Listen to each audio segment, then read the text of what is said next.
Hello and welcome back to Supposedly Fun. My name is Greg and I'm here today to do a sequel to another video that I did recently about the books that I recommend the most on this channel. As I was filming it, I started thinking, well, what about the books that I really love but I don't talk about enough on this channel? So since that people seemed to respond to that video and enjoyed it, I thought, why don't I just do that video that I was thinking about and talk about books that I really love but for one reason or another don't talk about too much on this channel. And I'll sort of interrogate why I think I don't recommend them all that much, even though I love them.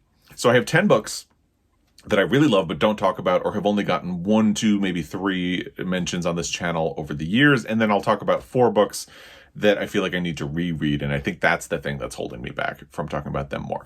So we'll go through these. I will also mention that other videos that are relevant to this will be linked down below. So if you haven't seen them, feel free to go down there, check them out, and click through and watch as many or as few as you would like. Let's dive in with the first one, which is The Gifts of the Body by Rebecca Brown. This was published in the 1990s. I want to say mid-1990s, but I am not sure. Copyright 1994.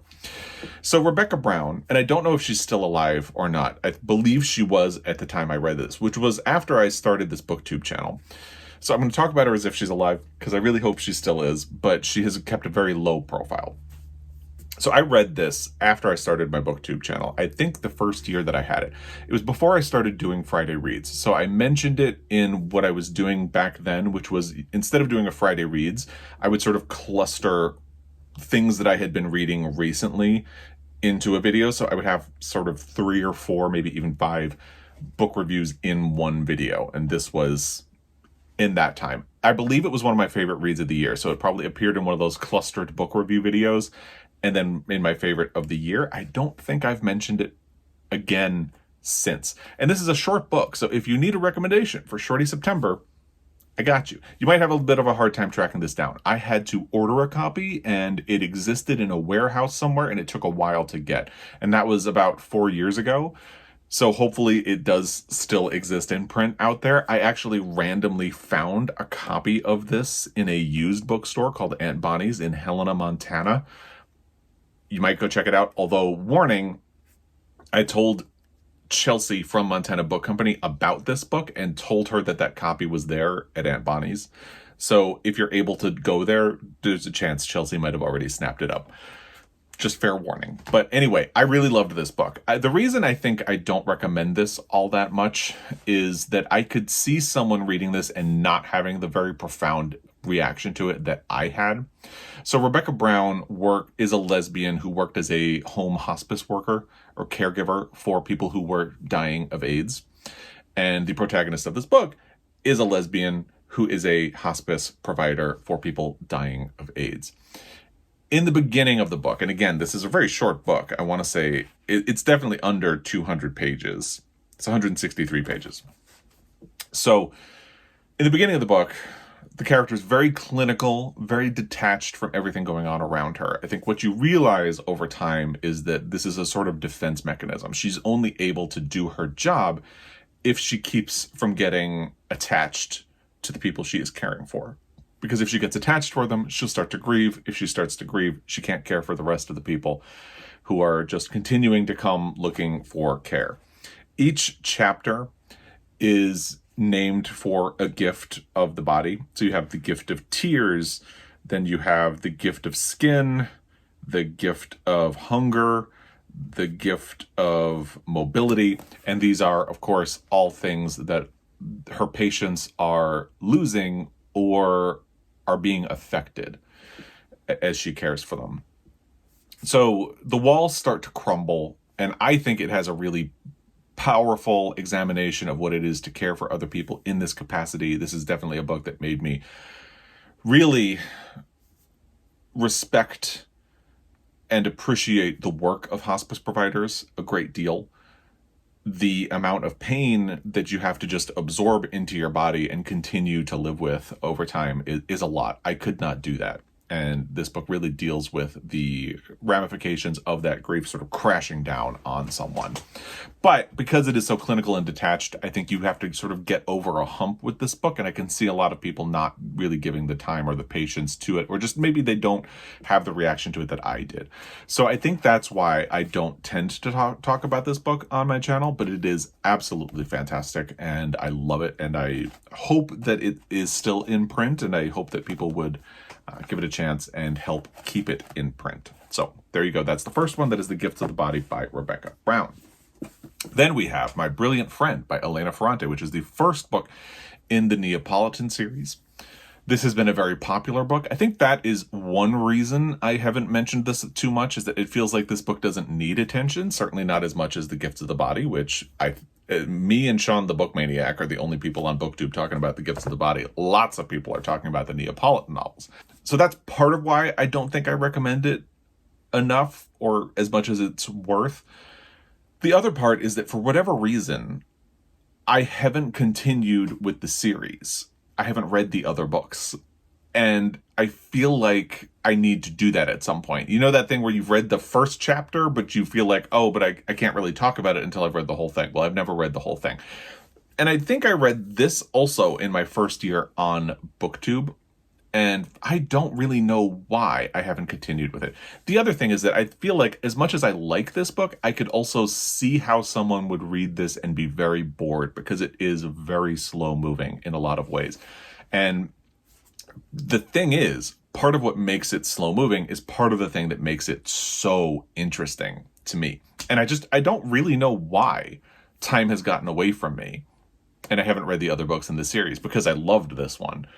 And at this point, it's been long enough that I feel like I would need to reread this one in order to jump ahead to the other books in the series. So this is about two girls coming of age in Italy in the years after World War II. It's about their friendship and them growing up. And of course, in subsequent volumes, they are adults. There is a framing device from the present, and I don't quite remember what the framing device is, and it's not giving me a hint on the flap.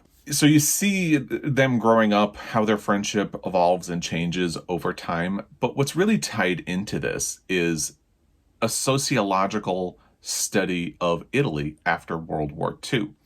And it plays out in a lot of really interesting and fascinating ways to me. But I could see how someone would say this really doesn't feel relevant to the novel. You could edit so much out of this book and it would just progress a lot faster. I can see someone having that reaction to this book. I think it's all really fascinating. But part of that is that my mother is a first-generation American, and her family had come from Italy. And she grew up in the United States. However, because she's first generation and her family hadn't been over here very long, a lot of the experience that these characters are having feel like things that are paralleling my mother's life in the United States.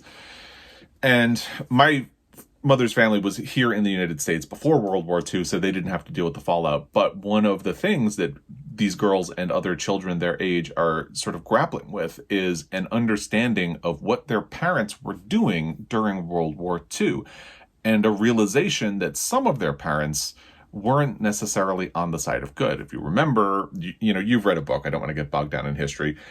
Italy has a very complicated role in World War II, and these kids are sort of grappling with that. The other thing is that after World War II, Italy really centralized. It used to have a lot of sort of like city-states that had their own little dialects, and that is one of the things that's really interesting about this from my mother's family, because my mother's family immigrated speaking a dialect of Italian.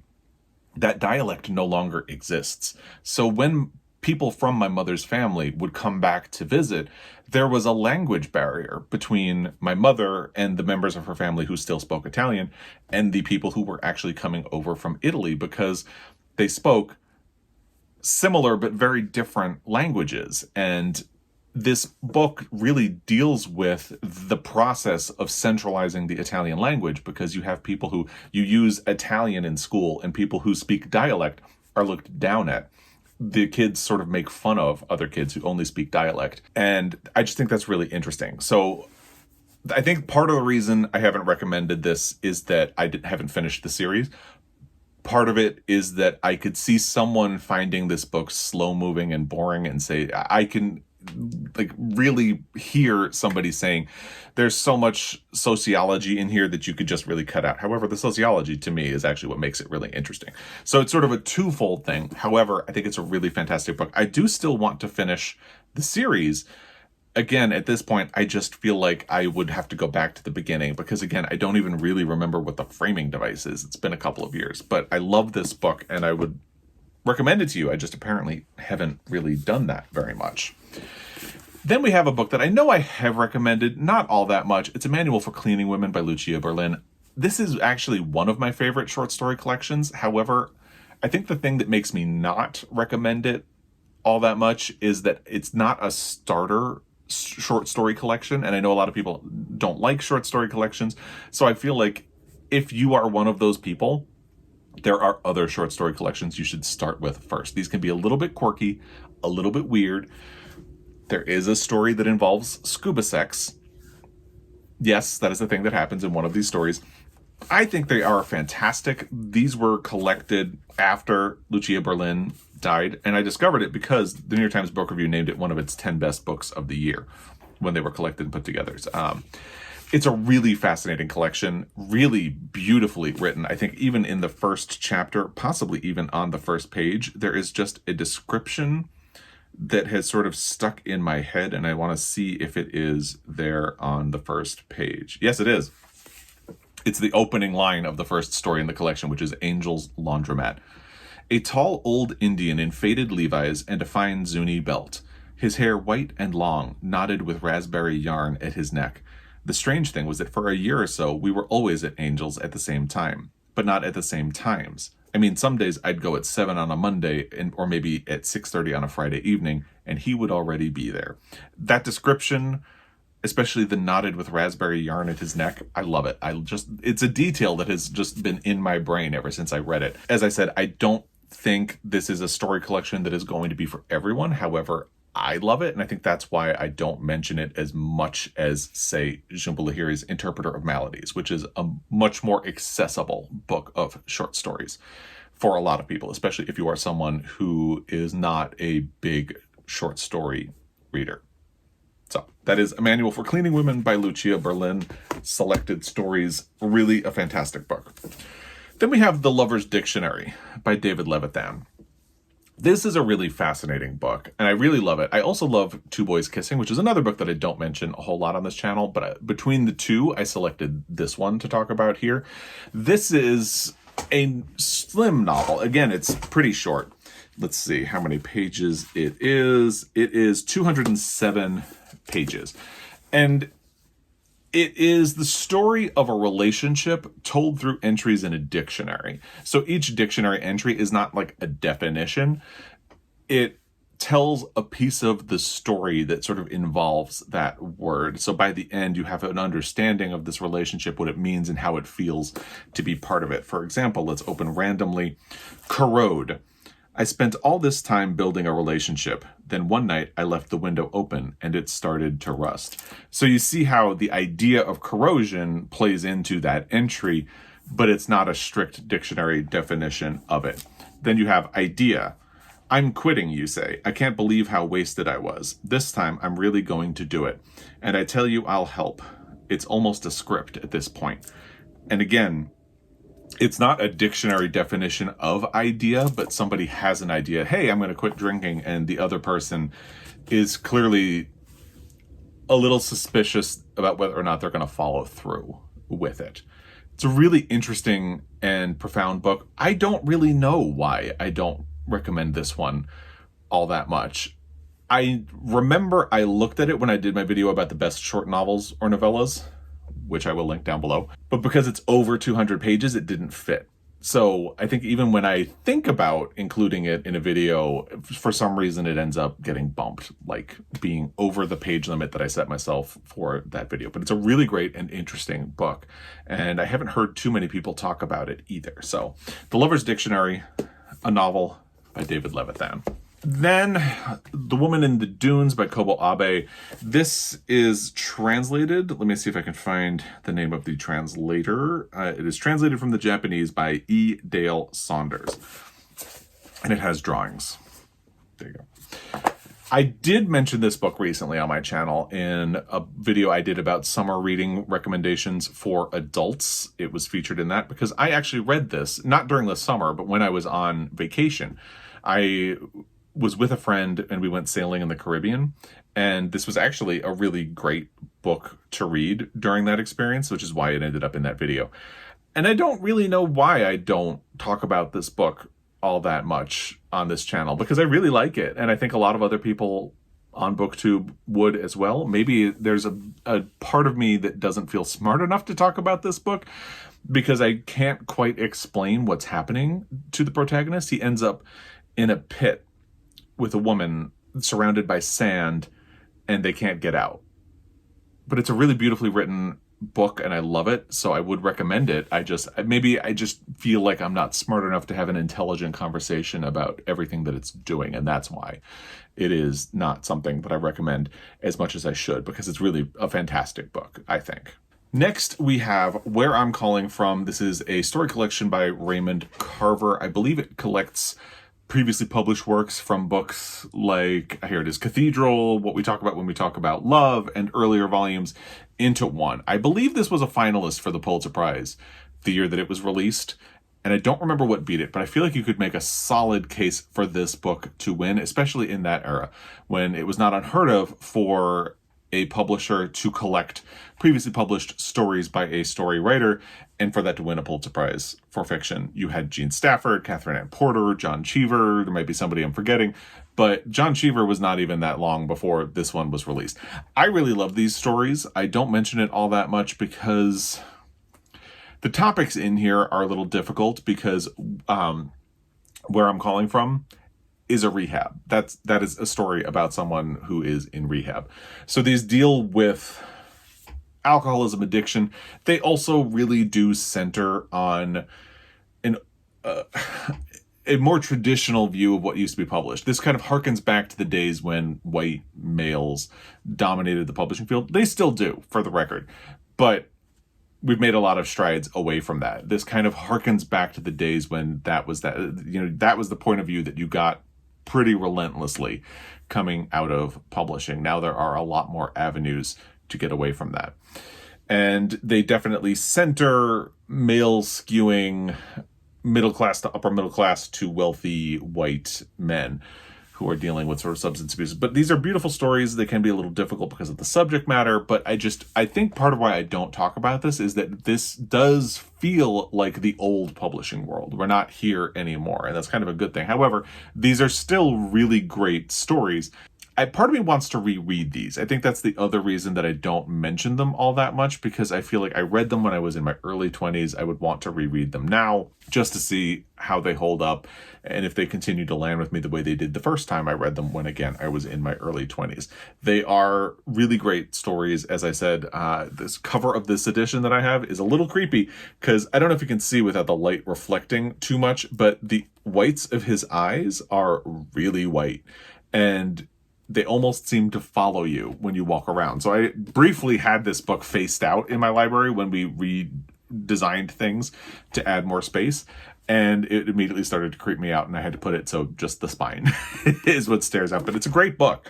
I would absolutely recommend it if you haven't read it already. And if you are looking for short stories or you want to get into it, certainly this would work if you are trying to get into short stories and you want to experience some of the people who have been traditionally regarded as masters of the form. That is absolutely Raymond Carver. Traditionally a master of the form. I would say still a master of the form, and definitely worth exploring if you have not already. I really thought this one was going to be discussed more on my channel when I first read it and liked it. It appeared somewhere in my favorite books from the year. It's The Bad Muslim Discount by Syed M. Massoud, and somehow this dropped off, and I don't really know why that is. I think part of it is that Some books that I read were a little stickier, like My Beloved The Secret Lives of Church Ladies or Night of the Living Res, and I think those two also resonated more deeply with people, so I kept talking about them. And then this one I read and enjoyed, and only maybe a handful of other people read and enjoyed. So it starts to feel a little bit like shouting into the wind, like when you don't get feedback about whether or not people read it and liked it as much as you did, it starts to feel a little bit like, well, I don't know, does anybody care about this? And it eventually just drops off the radar. But I really liked this book when I read it. So these are two narratives. You have the story of a woman who comes to the United States in a very fraught, not entirely legal way, and is in an abusive marriage and is really struggling with what is expected of her as a woman, with what her own desires and agencies are. And you have this man who has also immigrated to the United States and largely grew up here, enjoys a degree of privilege within his own community. And of course, they are on intersecting paths. Eventually they meet in the novel. And it's just a really interesting book, and I really liked it. It was surprisingly funny. I thought the interplay between the two storylines was very interesting, and I'm a little mystified that this dropped off of my radar so much, especially since it is usually faced out on my shelf. You can't see the spot where it would be. It's like just out of frame, but it's usually faced out on my shelf, and it appears in a lot of videos, but I don't actually talk about it all that much. So you probably see this book on my shelf a great deal, or a fair amount at least, but I don't actually speak about it, which is a little disappointing. So there you go. This is a book that I actually listened to this on audio, but I really liked it, and I hope more people will discover it. Then we have Little Children by Tom Perrotta. This is, I would say, the best Tom Perrotta book. I know a lot of people would say that that is Election. I think it's actually Little Children. Election, I think, stumbles into some problem areas that really haven't aged very well. Little Children does a little bit better than that. I think the reason I don't talk about this one is that by this point, I am pretty well over Tom Perrotta as a writer. So when this was published, which was in the early 2000s, because the movie adaptation was somewhere around 2006, this was 2004. It was early enough that Tom Perrotta hadn't fallen into the sort of bad habits that were revealed by the books that he published after this one. And one of the things I really just started getting annoyed about was that he tends to center middle-aged white men. Well, his characters get a little older as he ages, but he centers white men who are privileged, entitled in ways that they don't really understand or appreciate. And they tend to just be these lovable characters that get away with whatever they do. They can behave badly, and by the end of the book, they're fine. But the women in his book are punished pretty harshly. And in this book, it's done in a clever way, because the female protagonist of this book is in a book club at one point, and she's reading Madame Bovary. So it's almost like a meta commentary on how women who do bad things in life have to be punished. But the way it plays out in a lot of his other books, it starts to feel oblivious. It starts to feel like he's just stuck in a rut and can't really get out of it. It feels like Tom Perrotta is someone who has succumbed to their less good writerly instincts over time. And this, therefore, was probably the peak of him. Although a lot of people also like The Leftovers, which was adapted into a TV series. And that one is a bit of a departure. Although, again, it centers a sort of clueless, bumbling white man who doesn't know how to get his life together. And that is a story that is a tale as old as time. I'm really bored of it. And yet Tom Perrotta keeps going back to it. So I think the reason I don't talk about this book all that much is that I'm just pretty done with Tom Perrotta at this point. His last book was a sequel to Election called Tracy Flick Can't Win. I hated it. I'll link my video review of it down below. I thought it was a waste of time, basically. And I think that's ultimately why I don't talk about this book. So this ended up just getting caught up in my sense of overness when it comes to Tom Perrotta. Although I'd say this one is a pretty darn good book. I just don't recommend it all that much anymore, because I feel like if you read this one and you like it and you want more Tom Perrotta, there's really just not that much else to discover.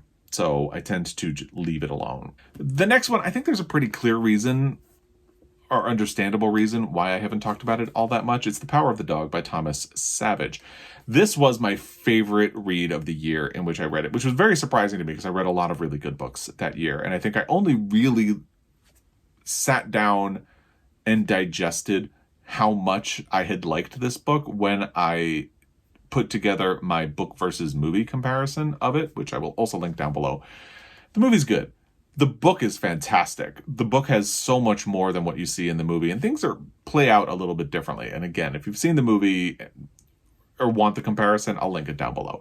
But it was only when I did that I really appreciated how much I had liked this book. But I think the reason I don't talk about this more is that because I read it not long before the movie came out, and then the movie was a pretty big release and was nominated for a bunch of Academy Awards, it kind of feels oversaturated, which is funny because this book was sort of languished in obscurity for a very long time, but now it feels oversaturated. I feel like if I kept talking about this book, people would just get tired and be like, it would become background noise at a certain point. So I backed off of discussing The Power of the Dog. However, it is such a good book. I love it. I hope more people have read the book. I think that was my fear. I think a lot of people would see the movie and feel like they got everything. No, there's so much more in the book. And I think the book is usually better. That's a cliche that I think we can all agree on. There are cases where that is not true. Definitely there are cases where that's not true. My permanent example of that is Jaws. Jaws is a much better movie than it is a book. And we don't have to sit and discuss that. But yeah, I just really hope that more people have found their way to the book. I hope that my book versus movie comparison helped that. And I think once the movie is a little more distant, I will probably end up talking about this a little more. I just feel like I needed to give a little bit of space before continuing to talk about The Power of the Dog all that much. The final one that I want to talk about before we move into books I need to reread, and that's the reason that I haven't discussed them all that much, is The Book Thief by Markus Zusak. And I actually really don't know why I don't talk about this book more on the channel, because I remember really liking it. Maybe part of it is that when I read it, I didn't have very high expectations for it, and part of that is because when I read this, I was at a point where I was a bit of a book snob. And the fact that this was shelved in the young adult section made me kind of think, well, it can't possibly be that good. And then I read it, and I really liked it. So I went in with low expectations, and it certainly exceeded them. So this is set in World War II. It is narrated by Death, and it's a really interesting book that I remember loving. And I don't know why I don't talk about it more. Maybe it feels like it's safe to assume that people have read this book or know about this book, or other people will help them discover it. I mean, you could say the same thing about My Beloved Friend or My Brilliant Friend by Elena Ferrante. I don't know. That's not really a reason. Just because it's out there and people know about it isn't a reason to not talk about it. So I genuinely don't know why I don't talk about this one more. But this is me taking a moment to say this is a great book. And if you haven't gotten a recommendation for it from me, consider this me saying that if you haven't read this, it's worth a look, and check it out. All right, let's talk about 4 books that I feel like I need to reread, and that is probably why I don't mention them as much as others. And it's 4 books, but they're by 2 different authors. So they're 2 for one author and 2 for the other. First is Jeffrey Eugenides, and the obvious one is Middlesex, because this is a Pulitzer Prize winner. I read it and I loved it. I actually didn't know that this book was coming out, and I was working at Borders, and I opened the laydown box that this was in and freaked out because I hadn't known it was coming. So I immediately purchased a copy the day it was released and read it, and I loved it. The thing that always gives me pause about Middlesex, and a lot of people have commented on my videos to ask if I have read Middlesex or if I love Middlesex, and my answer is always the same. I need to reread it. I loved it when it was published. I loved it when I first read it. I feel like a lot has changed in our understanding of intersex since this was published. So I feel like I need to reread it with appropriate modern context. Like, I don't think Jeffrey Eugenides had any harm in mind. I just think our understanding has changed a lot. And I wonder if that will make the book feel dated. Because the book, I can't remember if it ever uses the term intersex. If it does, not very much. It uses the term hermaphrodite to describe the protagonist of the book, which is not a word we use anymore. Again, just a lot has changed over the years since it was published and won the Pulitzer Prize for fiction. So I think I just really need to go back and revisit it, because I want to make sure it holds up in a way that I would still continue to love it, if that makes sense. Like, I'm sure it's still a good book. Again, I don't think Jeffrey Eugenides had any negative intentions with the book, and that certainly counts for a lot. I just want to make sure it's not badly dated before I recommend it to other people. And if I do mention it to other people, I always feel like I need to mention that context. Like, I need to reread it because, again, a lot has changed in our understanding since then. And The Virgin Suicides is kind of similar. I don't think it's aged badly, but I feel like I should reread it. I do reread the first chapter of this book a fair amount because it's stunning. I think one of the things that's interesting about this book is that it is a book about girls, a group of sisters specifically, where they are only really viewed from a distance. I remember at one point in the book, it describes a photograph where you can kind of see the vague outline of one of the sisters in a window. And it feels like that is the only way you really get to see the Lisbon sisters in the book, because it's narrated by a chorus of voices of neighborhood boys who knew them. It's an interesting approach for a novel. I think it kind of forgives a lot from the fact that it is a male author writing about the troubles of being a teenage girl in the world. It sort of immediately gives you an outsider perspective because it's acknowledging, like, but I am also an outsider from that perspective. And I think that's really interesting, but I also feel like I need to reread it. And I know I've mentioned it a lot on this one. I've mentioned a couple of times on the channel, but I always feel like I should reread it and make sure, again, that it kind of holds up before really going all in on it. And then the next one is Junot Díaz, specifically The Brief Wondrous Life of Oscar Wilde, another Pulitzer book, and This Is How You Lose Her, a story collection by Junot Díaz. So the thing about Junot Díaz, he had not really serious or hardcore allegations against him in the Me Too era, but there were allegations. And that definitely complicated his legacy a little bit.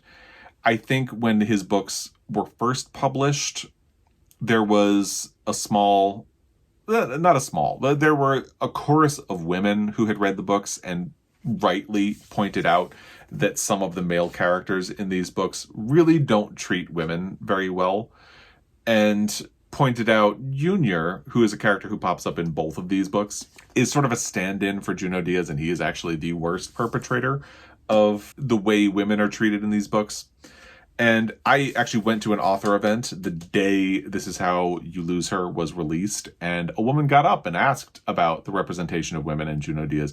Had a good answer, I thought, as a man at the time who maybe didn't understand these issues as well as I hopefully do now. It was also a little dismissive of, like, well, you know, Junior is an unenlightened character who doesn't really know better. And I like to think of him as somebody who I was at one point but have moved on from being. But then the allegations about him that did come out make it seem like, I don't know, did you move on? It's hard to say. And then I have also heard that later on that same book tour, women also asked him about the portrayal of women, and he really didn't have a good response. Maybe as the book tour went on and people kept asking the same questions, he'd maybe lost his patience for it a little bit. So the first day of the book tour, the day it was released, he was patient. He had a thoughtful response, again, I thought, to the question, but I have heard from people who also saw him speak on that book tour who said he was just outright dismissive or rude of anyone who asked that question. So I feel like these are books that need re-examining. For me, before, I feel like I shouldn't recommend them all that much. Brief Wondrous Life of Oscar Wilde itself is a difficult sell to people, and I know that for sure because I read it when it came out because it got a rave review in the New York Times Book Review, and I was interested, and I read it, and I kept trying to recommend it to people when I was working at Borders, and every time I tried to describe what the book is about, you could see people's eyes glaze over, because it's a book that has footnotes about the history of Trujillo, a dictator in the Dominican Republic, and then it's about a sort of overweight Dominican teenager living in the United States whose family might be cursed. You tell people about that, and they immediately kind of went, I don't know about that.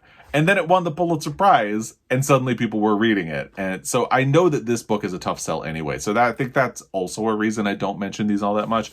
I think the stories in This Is How You Lose Her are great, but I also hear the concerns by people who say that it doesn't portray women well at all. So I'm hesitant on both of them. And there you go. Those are books that I love, which I don't recommend very much, and 4 books that I don't recommend very much because I feel like I need to go back and revisit them.